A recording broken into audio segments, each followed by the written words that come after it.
क्या होता है एसएससी स्टेनोग्राफर? साथियों, एक ऐसी वैकेंसी जिसमें मैथ्स नहीं आती है और पेपर का लेवल लो रहता है। आपको बता दूं, जहां पर सीजीएल सीएचएसएल में कट ऑफ बहुत अच्छी खासी जाती है, स्टेनो के पेपर की कट ऑफ भी कम जाती है। यहां पर साथियों आप सभी के लिए कुछ लाख स्टूडेंट फॉर्म भरते हैं, लगभग 5 लाख 10 लाख, और वहां साथियों आपका 30-30 लाख स्टूडेंट फॉर्म भर रहा होता है। अब जान लेते हैं एसएससी स्टेनो के बारे में। इस बार 731 कुल वैकेंसी आई है, टेंटेटिव है, बढ़ जाएंगी। पिछली बार भी 200 के आसपास थी, फिर 1700 हो गई थी। तो इस बार 2026 के स्टेनो के लिए आप 24 अप्रैल से 15 मई तक फॉर्म फिल कर सकते हो। इसका पेपर जुलाई और अगस्त के बीच में हो जाएगा। बेसिकली स्टेनोग्राफर का काम क्या होता है, तो अपने सीनियर्स जो हैं उनके लिए साथियों उनकी स्क्रिप्ट तैयार करना। कोई मंत्री है तो वो जब बोल रहे हैं तो उनके लिए शॉर्ट हैंड तैयार करना। आपने सुना होगा शॉर्ट हैंड क्या होता है, तो जैसे बड़े बड़े जो पैराग्राफ होते हैं ये एक एक मिनट में साथियों बहुत जल्दी छोटा छोटा करके लिख लेते हैं उन्हें, तो शॉर्ट हैंड बड़े बड़े शब्दों को छोटे छोटे रूप में लिखना, ये शॉर्ट हैंड कहलाता है।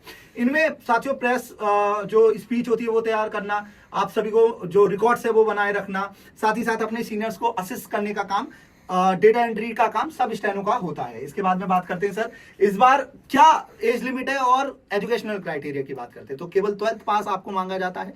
साथ ही साथ आप लोगों के लिए जो सैलरी है वो भी, अगर आप ग्रेड सी के लिए चयनित होते हो तो आपकी 4600 तक पे ग्रेड हो जाता है, 4200 स्टार्टिंग होती है। तो अच्छा खासा सैलरी आपकी लगभग 65,000 70,000 के आसपास भी पड़ सकती है ग्रेड सी में। अगर मैं बात करता हूँ एज लिमिट की 18 से साथियों आपकी 27 साल या 30 साल इसमें होती है, और 12th इसमें मांगा जाता है। इस बार पैटर्न में थोड़ा चेंज हुआ है। जितने भी भाई हैं पैटर्न के लिए बता दूं, पेपर पैटर्न की बात करें तो सबसे पहले सिर्फ एक पेपर होता है इसमें, और पेपर के बाद में यहां पर स्किल टेस्ट होता है, और फिर आपकी एक मेरिट लगती है। डॉक्यूमेंट वेरिफिकेशन के बाद में आपका चयन हो जाता है। यहां पर बात करते हैं इस बार पेपर के पैटर्न में क्या चेंज हुआ है। सर इसमें रीजनिंग, जनरल अवेयरनेस, इंग्लिश आती है। 50-50 क्वेश्चन आपके पार्ट 1 में साथियों यहां पर 50-50 नंबर के हैं, और पार्ट 2 जो 100 नंबर का इंग्लिश आती है वो 100 नंबर की यहां पर आपको टोटल 200 क्वेश्चन 200 नंबर के। लेकिन इस बार सेक्शनल टाइमर इंक्लूड कर दिया गया है। 30-30 मिनट आपको पार्ट 1 पार्ट 2 के लिए दिए जाएंगे, और 1 घंटा आपको साथियों इंग्लिश के लिए दिया जाएगा। मतलब 2 घंटे में आपको पेपर करना होगा। सेक्शनल टाइमर में आपका फिर पार्ट नेक्स्ट आ जाएगा 30 मिनट के बाद में।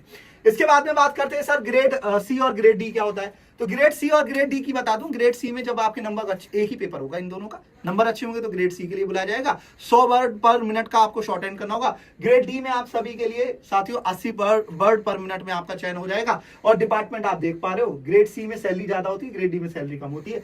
डिपार्टमेंट आप देख पा रहे हो, PM office, finance, home ministry, defence, foreign, railway, secretary level पर। और ग्रेड डी में CBI, IB, income tax, CBIC और लेबर डिपार्टमेंट, एजुकेशन डिपार्टमेंट। यहाँ पर मेरिट भी अच्छी खासी जाती है। 200 में से लगभग साथियों आप सभी 130 पार कर रहे हो तो आपका चयन होने के चांसेस ज्यादा है। सही है भाई। सैलरी अगर आप